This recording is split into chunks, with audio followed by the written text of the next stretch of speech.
जो बच्चे गलती करते हैं, आपने पेपर से पहले, पेपरों के दिनों में बस उनको ये होता है लो जी अब भागम भाग में बस पेपर ही तैयार करना है, पेपर ही तैयार करना है, ये भी कर लूँ ये भी, तुमसे ये होगा ही नहीं। आपने ना खुद ही ये सोचना है। बाद में आपको ये बताने चाह रहा हूँ कि आपने जब पेपर में जाना है तो पेपर में आपने किन अहम चीजों का ख्याल रखना है। जाते ही शुरू नहीं हो जाना, पहला सवाल आता है लो जी शुरू हो गया टकाटक, इस तरह नहीं करना आप लोगों ने बेटा। बिस्मिल्लाहिर्रहमानिर्रहीम, अस्सलाम वालेकुम प्यारे बच्चों। अगर पेपर शुरू होने लगे हैं तो ये वीडियो आपके लिए है। इस वीडियो को देखे बगैर अगर पेपर में गए तो शायद बाद में आपको पछताना पड़े। इसमें मैं आपको बहुत सारी वो चीज़ें बताने जा रहा हूँ जो आपने पेपर से पहले करनी है और जो नहीं करनी, और पेपर में जाकर भी आपने कौन सी चीज़ें करनी है उनका ख्याल रखना है और कौन सी चीज़ों का ख्याल रखना है कि आपने वो नहीं करनी। इस वीडियो में आपको इंशाल्लाह बताएंगे और बड़ी अहम वीडियो है, एंड तक लाजमी देखिएगा। चैनल पर नए हैं तो सब्सक्राइब लाजमी कर दीजिएगा। तो बढ़ते हैं वीडियो की जानिब। और सबसे पहला और अहम पॉइंट, जो बच्चे गलती करते हैं, आपने पेपर से पहले नया सिलेबस तैयार नहीं करना। जो चीज़ें आपको आती हैं उन्हीं को रिवाइज करना है और उन्हीं को तैयार दोबारा करना है। जो अगर आप नए चैप्टर्स की तरफ, जो चीज चैप्टर आपको आपके रह गए हैं वो अब रहने दें उनको। अब उनको करेंगे तो आपने जो किए वो भी आपके जो है वो तैयार नहीं हो पाएंगे। इसलिए ये बच्चे बहुत बड़ी गलती करते हैं। इन दिनों में आके कहते हैं हमने ये भी करना है, अभी ये भी रहता है, तो वो उसी चक्कर में लगे रहते हैं, आप उनका बाकी भी सारा भूल जाता है। तो ये आपने गलती नहीं करनी। नंबर 2 पे जो गलती करते हैं बच्चे, वो ये गलती करते हैं, वो अपनी नींद पूरी नहीं करते। वो पेपरों के दिनों में बस उनको ये होता है लो जी अब भागम भाग में बस पेपर ही तैयार करना है, पेपर ही तैयार करना है, ये भी कर लूँ ये भी कर लूँ। ये बेटे, जब आप नींद अपनी पूरी नहीं करके जाएंगे ना पेपर में, तो आप पेपर में जाके जब आपके सामने क्वेश्चन पेपर आएगा आपको समझ ही नहीं आएगी उसकी कि उसमें लिखा क्या हुआ। आपको दो नज़र आ रहे होंगे नींद पूरी ना होने की वजह से। इसलिए नींद पूरी करें, लेकिन नींद पूरी करने से मुराद ये भी नहीं है कि आप नींद ही पूरी करते हैं। आपने प्रॉपर स्लीप लेनी है, जितनी आपको, थोड़ी सी कम ले लें, रूटीन से थोड़ी कम लें, लेकिन आप स्लीप लाजमी लें।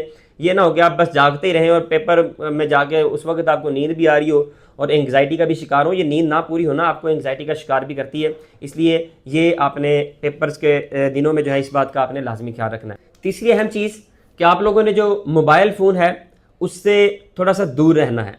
वैसे तो आपके पास हर वक्त मोबाइल रहता है, ये वीडियो भी आप मोबाइल पे देख रहे होंगे।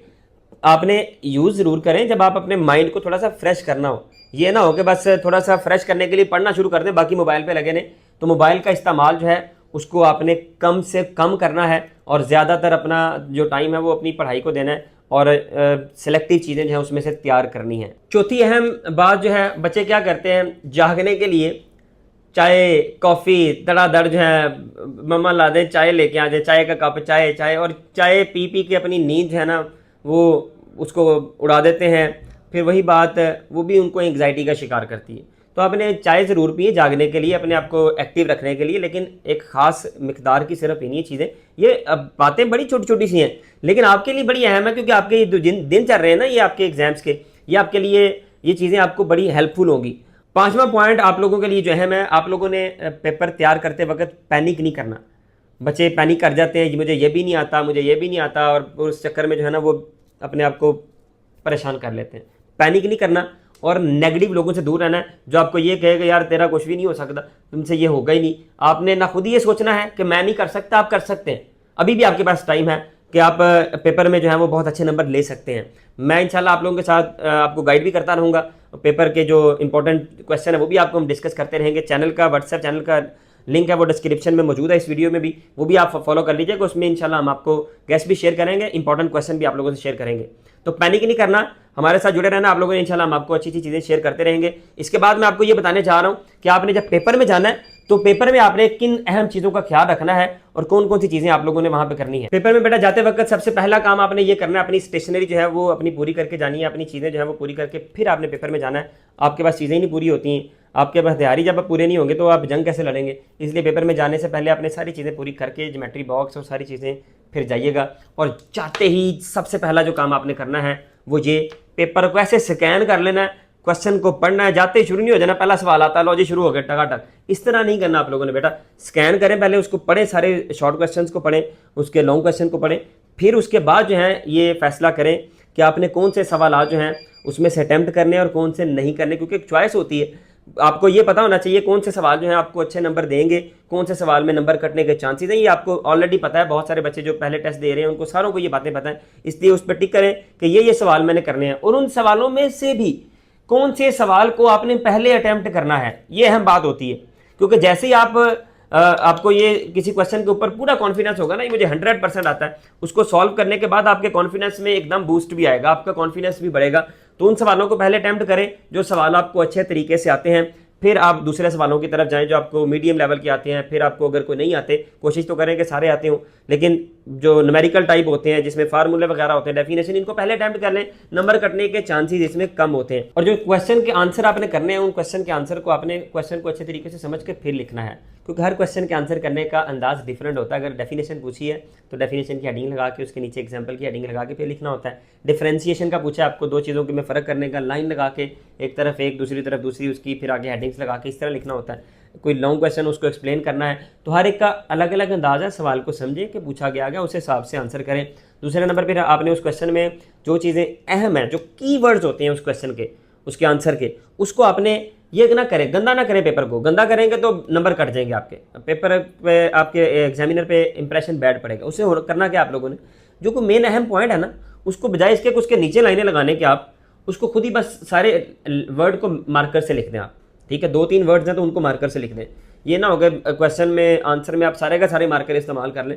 2-3 पॉइंट हाईलाइट जो करने वाले, जो उसने ढूंढने होते हैं, उनको आप मार्कर से हाईलाइट करें, तो आपको इंशाल्लाह इसमें आप देखिएगा कितना फ़र्क महसूस होगा जब आप पेपर देख आएंगे, आंसर कितने कॉन्फिडेंट रहेंगे आपके। हमने एग्जामिनर का जो है वो दिल जीत लिया है, हमें नंबर इंशाल्लाह पूरे मिलेंगे। तो ये बातों का ख्याल रखना है। और दूसरे नंबर पे जो साइंस सब्जेक्ट्स हैं, उनकी जो डायाग्राम्स हैं जहाँ पर आएंगे, उनको आपने लाजमी तौर पर पुट करना है। फिजिक्स के हैं तो फार्मूले लाजमी लिखने हैं, बायो में डायग्राम ज़्यादा होती हैं, डायग्राम्स लाजमी आपने पुट करनी है। केमिस्ट्री के कोई रिएक्शन वगैरह है तो उनको आपने लाजमी लिखना है। ये कुछ चीज़ें हैं जो क्वेश्चन के आंसर को सॉल्व करते वक्त आपने इनका ख्याल रखना है। और अगली बात जिसका आपने ख्याल रखना है, क्वेश्चन जितना आपसे आंसर पूछा गया है ना, टू दी पॉइंट आंसर करने की कोशिश करें, खासतौर पर साइंस सब्जेक्ट्स के अंदर। वरना वो उर्दू में तशरीह वगैरह लिखनी होती है, वो तो लेंथी लिखनी होती है, उसकी भी हमने वीडियोस बनाई है, उस पर कितनी आपको लेंथ रिक्वायर्ड होती है, कितने पेजेस आपने लिखने हैं, वो अपने चैनल पे लाजमी देख लेनी है। उसके अलावा ये जो मैं बात बता रहा हूँ, ये किस वजह से है, मैं ये ज़रा सुन लीजिएगा, क्योंकि आपको पता है आपको शीट्स जो है वो लिमिटेड मिलनी होती हैं, एक्स्ट्रा शीट्स अलाउ नहीं है। बच्चे क्या करते हैं, हमें गैर ज़रूरी आंसर करना शुरू कर देते हैं जिसका रिक्वायर्ड नहीं है, उसकी वजह से उनके जो है ना वो शीट्स ख़त्म हो जाती हैं और 1-2 सवाल जो हैं वो उनके रह जाते हैं। तो आपने अपना सवाल छोड़ना, जो आपने नहीं लिखा उसका नंबर कोई नहीं मिलना आपको, ये मैं आपको बता दूं। हाँ, अगर आपने लिखा हुआ है, जितना पूछा हुआ उतना लिखा है और अच्छे तरीके से प्रेजेंट किया हुआ है, तो आपको उसके नंबर पूरे मिलेंगे। इसलिए पेपर में जितना पूछा गया उतना लिखिए। इसके बाद आपने जिस बात का ख्याल रखना है, आपने अपना पेपर नीट एंड क्लीन रखना है, गंद नहीं मारना उस पर, कटिंग से अवॉइड करना है। बच्चे कटिंग कर देते हैं, रिमूवर का इस्तेमाल करना शुरू कर देते हैं। ये आप हाईलाइट करके दे रहे हैं कि ले जी ये मैंने गलती की थी, ये मैंने अब दुरुस्त किया है, वो आपका एक अच्छा इंप्रेशन एग्जामिनर पे नहीं जाएगा, आपके नंबर कटने के चांसेस हो जाते हैं। वो कटने के चांसेस इसलिए क्योंकि आप लोग कुछ छोटी मोटी भी गलती करेंगे वो पकड़ी जाएगी, फिर वो अलर्ट हो जाता है एग्जामिनर। इसलिए कोशिश करें पेपर अपना जितना नीट हो सकता है उतना नीट करें, उसको साफ़ सुथरा पेपर प्रेजेंट करें, क्योंकि जो दिखता है वो बिकता है। 30% तक आपके पेपर में फ़र्क पड़ जाता है। अगर आप पेपर आपका अच्छा किया, उसके मार्क्स जो हैं उसमें 30% तक का जो डिफरेंस है वो आ सकता है। एक बच्चे जो बड़ी गलती करते हैं वो है क्वेश्चंस के नंबर की। क्या करते हैं, क्वेश्चन का नंबर, बेटे आपने बड़ी अहम पॉइंट, आप लोगों ने जब आप पेपर सॉल्व कर रहे हैं, अगर कोई फिजिक्स का पेपर सॉल्व करें, बायो का पेपर सॉल्व करें, क्वेश्चन नंबर 2 आपका शॉर्ट क्वेश्चन है, उसके आगे 8 जो है वो अगर क्वेश्चन है, उनका पहला, दूसरा, तीसरा, तो आपने जब मिसाल के तौर पर आपको चौथा सवाल पहले आता है, सही आपको आता है, वो आप पहले लिख रहे हैं, तो बच्चे क्या करते हैं उसमें पहले जब सॉल्व करते हैं तो नंबर उसका पहला ही दे देते हैं, हालांकि वो पहला सवाल नहीं है। जब एग्जामिनर उसको क्वेश्चन पेपर से देखेगा तो पहले सवाल कोई और होगा, तो आपने उसका पहला नंबर लगा के आंसर किसी और का लिखा हुआ है, तो आपके सारे के सारे नंबर भी उसके कट सकते हैं। इसलिए जो सवाल का नंबर पेपर में मौजूद है वही आपने अपने उसमें आंसर शीट के ऊपर वही नंबर लगा के उसके बाद उसको ही सॉल्व करना है। और उसके नीचे उस क्वेश्चन के मुतालिक थोड़ी सी को 2-4 वर्ड्स की हेडिंग लाजमी लगा दे, ताकि एग्जामिनर को ये ना पढ़ना पड़े, ये ना उसको पता करना पड़े कि ये कौन से सवाल का आंसर किया हुआ है, उधर से पता चल जाएगा हाँ जी ये वाला सवाल। उसको ये पता ज़रूर होता है कि ये सवाल जो है पेपर में मौजूद है, तो उसके हिसाब से वो आपका जो है वो आंसर कर देगा। और रफ वर्क जो है वो आप नीट वर्क में रफ ना करें। मैं पहले बता चुका हूँ, आप पेपर को गंदा मत कीजिएगा, को रफ वर्क साइड पे करें, ताकि उसको ये ना कन्फ्यूजन का शिकार हो गई ये रफ है या नीट है, नंबर कटने के चांसेस आपके बढ़ सकते हैं। आखिरी बात हमने जो करनी है वो है टाइम डिवीजन के ऊपर। पेपर जब कर रहे हैं तो टाइम को डिवाइड करके चलें कि किस सवाल पे कितना हमने टाइम देना है। अगर किसी सवाल पे अटक गए हैं ना तो छोड़ दें उसको बाद में कर दीजिएगा, उस पर ही ना टिके रहें और उस पर टाइम सारा उसी पे ना ज़ाया करें। तो सवाल जो है उन तमाम सवालों के टाइम को डिवाइड करके आप लोगों ने घर से चलना है कि हमने इस सवाल को इतने नंबर इतना टाइम देना है, इस सवाल को इतना टाइम देना है, ताकि ये ना हो वहाँ पे जाके आप खास तौर पे उर्दू वाले जो हैं इसमें टाइम आपके पास कम होता है। साइंस सब्जेक्ट्स के अंदर भी बाज़ दफ़ा बच्चे जो हैं वो अटक के अपना टाइम जो है वो ज़ाया करते हुए पेपर पूरा ही नहीं कर पाते। पहले बता चुका हूँ कि जो नहीं किया उसका नंबर नहीं मिलेगा आप लोगों को। इसलिए टाइम के डिवीजन जो है वो बड़ी अहम है कि आपने जो पेपर है उसको पूरे टाइम के ऊपर सॉल्व करना है और कोशिश करें 5-10 मिनट पहले ही उसको जो है वो सॉल्व करें, ताकि उसके बाद आप उसको लास्ट पे रिवाइज लाजमी कर लें, एक दफ़ा नज़र मार लें, जो आपने हेडिंग्स वगैरह कहीं कोई रह गई है उसको दोबारा लिख दें, अच्छे तरीके से लिखें, उसको साफ करके नीट एंड क्लीन करके उसको हेडिंग को लगा दें। कोई मिस हो गया पॉइंट, कोई फार्मूला लिखा उसको आप किसी बॉक्स के अंदर बंद कर दें तो वो हाईलाइट हो जाएगा, आपका पेपर बड़ा अच्छा प्रेजेंट होगा और इंशाल्लाह आपके नंबर जो है उस पर फ़र्क पड़ेगा, इंशाल्लाह अच्छे नंबर आपके आएंगे। तो ये कुछ बड़ी अहम बातें मैंने आपसे शेयर की हैं। इन चीज़ों का आपने लाजमी ख्याल रखना है और इंशाल्लाह इसका आपको फ़ायदा भी होगा। ये वीडियो अगर पसंद आई है तो इसको लाइक शेयर लाजमी कीजिएगा, चैनल को हमारे सब्सक्राइब कीजिएगा और हमें सपोर्ट करते रहिएगा। दुआ में हमें याद रखिएगा। इंशाल्लाह मिलते हैं नेक्स्ट वीडियो में। अल्लाह हाफिज़।